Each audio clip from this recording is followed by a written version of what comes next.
everyone, it's Mavvery. I keep getting advertisements for this app, and at first I thought it was a really good idea. I thought the app was almost like a pairing or pseudo-dating app to bring writers and artists together to create webcomics. It sounded great. I mean, if you know how to write, but you aren't very good at drawing, you can be matched with an artist who can help bring your idea to life. I think that was really great. It was awesome. But after looking into it, I realized that it was something much, much worse.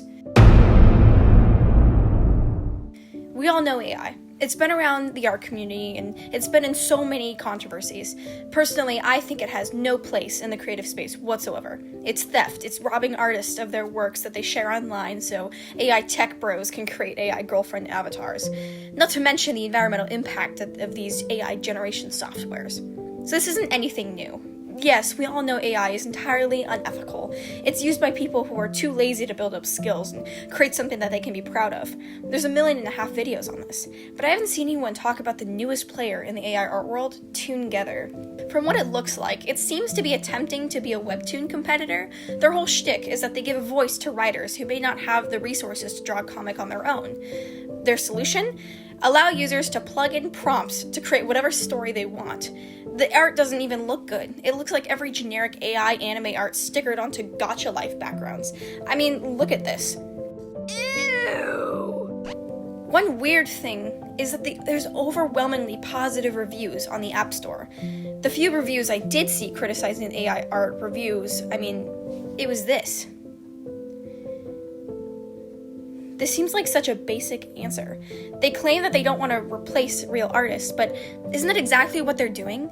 Yes, the comics look like shit, and nobody in their right mind would actually pay for them. But what happens when the AI art actually starts to look passable to the untrained eye? This could possibly become the future of comic making. Sure, artists would always be able to tell, but a majority of a comics audience aren't artists, they're readers.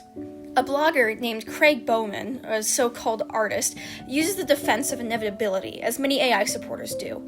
They compare the invention of the camera to the invention of AI generation. It's apples and oranges. With photography, you have to be intentional with what you're photographing. It takes skill, practice, and even manual editing skills after the fact. With AI, no skill or passion is required. They say that intent and expression are a foundation of art, which is true, but there's no comparing the effort it takes to create a real piece of art versus what it takes to type a prompt into a search engine. I talk about this blogger because this is often the thought process people have when talking about AI art. Craig states that they feel that AI has no soul argument is stupid, as an inanimate object can't have a soul. I hate to break it to you, Craig, but that isn't what people mean when they say it's soulless. They aren't talking in a religious or spiritual sense, but an emotional sense. There was no emotional connection formed between an artist and the piece. There was no inspiration and the love of the craft, no process. The process was simply typing a few words and waiting. That is truly soulless. Okay, I'll get off my soapbox now and focus on Toongether. I honestly can't find a whole lot online about it, just advertisements really. Their official YouTube has mostly videos of people using it, and even they have trouble with it. The created images are wonky and disproportionate, and they're full of mistakes. One person on here is talking about their experience making comics on here, and they say that they updated with a message saying how they felt too lazy to update the story and sharing the ups and downs of being a comic creator. I wanted to capture the ups, downs, and chaotic moments that come with creating and managing stories. And it's been amazing to see how many users found it both funny and relatable. There's even a part early on where I admit that I was too lazy to update a story with new features, something that clearly struck a chord because that section got so many wonderful interactions, and I'm really grateful for that. Sorry, what? What is so difficult about this? It seems that the creators of this app are trying to market towards people who wish to be part of the world of being a comic artist, that they can be just like their favorite creators. But using AI to create something? As a comic artist myself, that's almost insulting. So I downloaded Toongether because I wanted to see what this whole thing was about. I was doing all this research, I might as well look into it a little bit. And immediately you're greeted with this AI slop tutorial intro thing. It's the vertical scrolling format. Classic webtoon, but worse because it's AI. I mean, it just, everything screams AI, and even the homepage looks like they're trying to copy Webtoon with the banner up at front, and it was very optimized for the iPhone. So you saw I just tried to turn it to landscape mode, and it was not working. Like, it was not having it. It was janky, and things were cut off, like the buttons at the bottom were cut off, and so I just turned it back to portrait mode. And so I looked to see, okay, let's see how this whole creating a story thing works.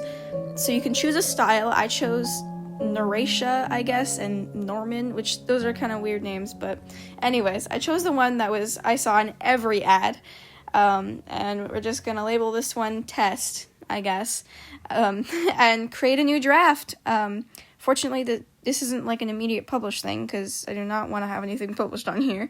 And immediately you're greeted with this tech bro thing where these AI people are telling you how to use this. It was just bizarre. So I click out of this eventually, because I mean, this art it's scary in a way, a little bit.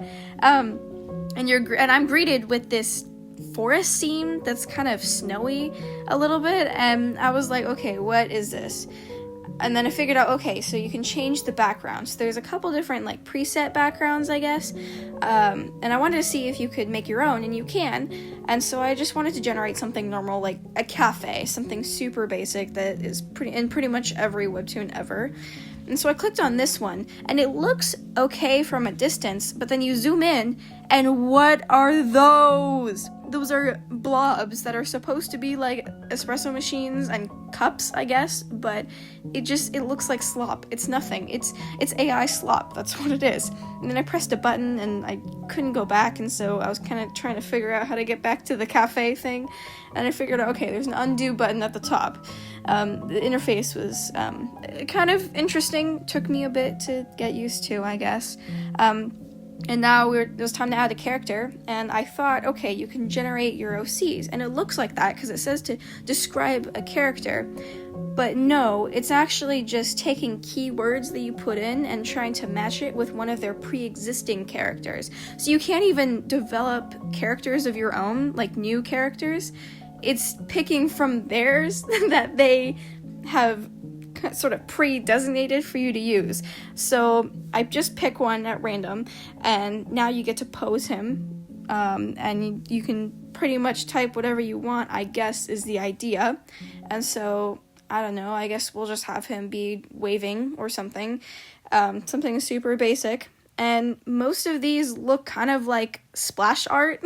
I mean, it doesn't look natural, really. Some of these he's making kind of like weird grandiose gestures. But in this one, it's total AI weirdness. Because you can see it's kind of like he's trying to put both his hands in his pocket, but also hold out like this weird jacket thing at the same time. It made one of his hands hollow where it's meeting the pocket, and you can see like his fingers, like the jacket is kind of melting into them instead of him holding it out. And here's where you can put the speech balloons. I guess this is like a narration bubble thing. I figured out later you actually have to like do the speech bubbles from the character, like you click on the character if you want the character to be saying it. Here I was trying to figure that out, but yeah, it's kind of like a weird different process, I guess. But I mean, yeah, it just kind of looks like this, and then if you exit back out, here's where you can kind of do different pages, I suppose, and publish from. So the new page gives you this basic background, and so I was wanting to look kind of more at the characters thing, because I think that's kind of what they advertise the most here. And I mean, all of these characters, some of them, yeah, they look kind of different because they're supposed to be fantasy or whatever, and they all generally have like different skin tones and hair colors, but that's about it. The same face syndrome on this is so bad, and not to mention because they have a limited database of characters, it's worse than Gacha Life, because at least Gacha Life is drawn by a human and you can like kind of mix and match different things.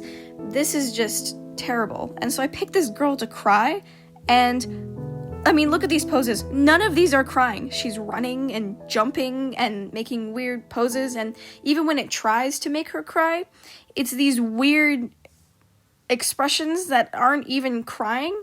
And I mean, it has weird artifacts in it. You can see kind of like up by her hair, there's this weird white artifact kind of in between the strands that's sort of coming out. And I mean, it just looks really weird. She's not even crying. There's no tears. I see no tears.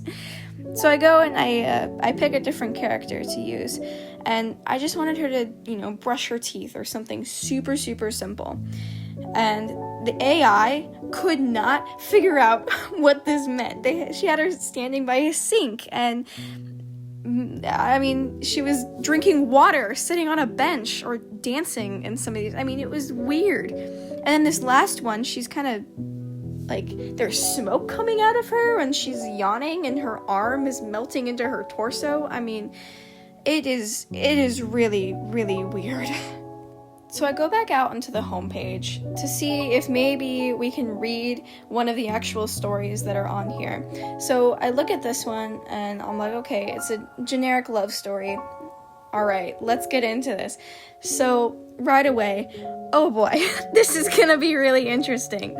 So we see these guys running around with these awkward, stiff poses. And I mean, the characters aren't interacting. They're not looking at each other. It's literally like stickers are kind of placed next to each other, and there's no cohesiveness to any of the drawings. And if you look closely, you can see inconsistencies. I mean, like between different characters, these guys are wearing the same outfit, and these girls are out here randomly on this soccer field. And I guess they're talking to each other, but between the different frames, you can see that their outfits are changing. Like the girl in the teal, her bracelet, or her watch, I guess, changes from frame to frame when she's being positioned differently. And so are the outfits of the other two girls. I mean, generally the colors stay the same, but it's being changed, especially the girl in the back. I mean, her dress is, like, the cut is changing. And this girl, her earrings, she has hoop earrings in this frame, but the other frames she doesn't. And what is that on the black-haired girl? What is that outfit? I mean, it's so beyond bizarre. So anyways, they're talking about this guy, and I'm not here to dunk on the writing of this, because that's something that was actually done by a person, and so I don't want to be like super mean to people who are writing this. I'm just looking at the art of this and the inconsistencies between the different frames of the characters, and you can tell they're supposed to be the same character, but I mean, it's literally inconsistencies galore. I feel like I'm saying that word a lot, but that's because it's true. And so now, I guess, these characters are meeting at a cafe. You can see this guy's tattoo has changed on his arm for the billionth time. And, I mean, honestly, they would be better off reusing assets, because every time the characters show up or make a different expression or pose, they look different. It's different outfits. It's slightly different hair and face shape. And look at this. I mean, it looks so weird. Like, the way that the hands are kind of crisp compared to the other, like, sort of soft, flowy style. And look at this. What is this? Why is he looking at the camera? And why does he look like that? What are these stickers that are supposed to be interacting? And okay, so now they have coffee, and there's pancakes, I guess, and they're talking. But again, it just looks so weird, and these characters don't look like the same people from frame to frame.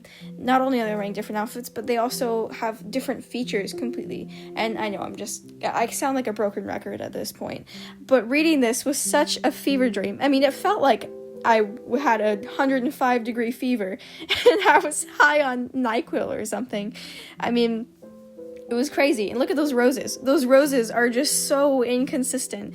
And the craziest thing was this phone. I mean, if you zoom in on this phone, the way that it's just built, I mean, it is weird. And what's actually on the screen, like, why is it already open to text messaging? And I mean, there's all these, like, little decisions that would normally be made by an artist that are being made by the AI, but they're being made by the AI in, like, the worst way. And so now this guy randomly has sunglasses when he didn't before. Okay, this girl's playing football, I guess, in that outfit that's, like, jeans/sweatpants.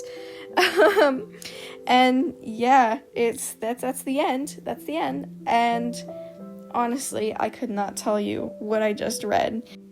So all in all, my thoughts on this aren't good. My point in making this video was to sort of bring awareness and attention to this thing that I feel like nobody is talking about.